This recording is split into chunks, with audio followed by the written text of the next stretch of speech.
why is history important to understand the war between Russia and Ukraine? I want to provide two reasons. Both have to do with how narratives are historically constructed. First, you will remember Putin's speech on the eve of the Russian invasion that Ukraine is an artificial state and as such does not have the right to exist. Putin mentions Lenin, but this narrative goes further back. During the First World War, the Germans wanted to create a Ukrainian state on territory occupied from the Russian Empire, not because they wanted to liberate the Ukrainians, but because they wanted access to their agricultural production. Ukrainian national movements, which had come into being in the 19th century, played a very minor role in this. Yet after German defeat in 1918, a Ukrainian state led by Ukrainians came into being on its own. And through the Treaty of Riga in 1921, it was then divided up by the Bolsheviks and Poles.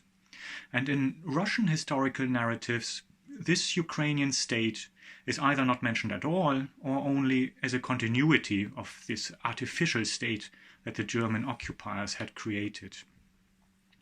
The second point is Putin's claim that Ukraine has been hijacked by Nazis. This is tricky. During the Second World War, the Nazis did empower extreme Ukrainian nationalists to assist in murdering Jews and Poles and also in fighting Soviet partisans. These nationalists were extremely brutal, but of course they never represented all people living in Ukraine. Yet after the war, Stalin, who was a firm believer in ethno-nationalism, by the way, branded whole national groups as fascists, such as the Crimean Tatars, who were then deported, and also to a degree the Ukrainians.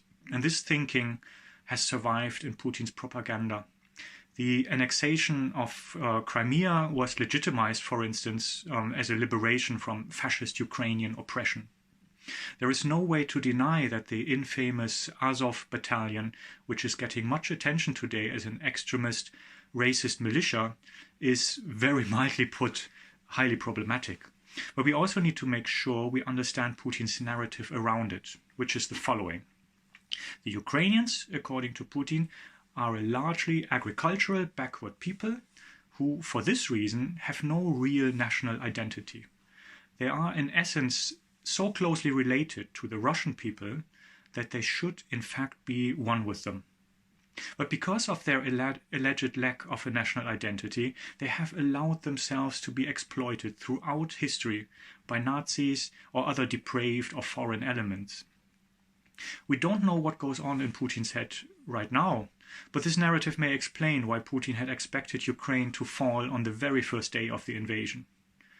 But this narrative ignores the traction of a genuine Ukrainian nationalism that has existed for 2 centuries and that looks back on a modern history that includes a Ukrainian state that existed in the early interwar period, independence from the Soviet Union in 1991, and 2 recent revolutions to topple political leaders perceived as Russian cronies.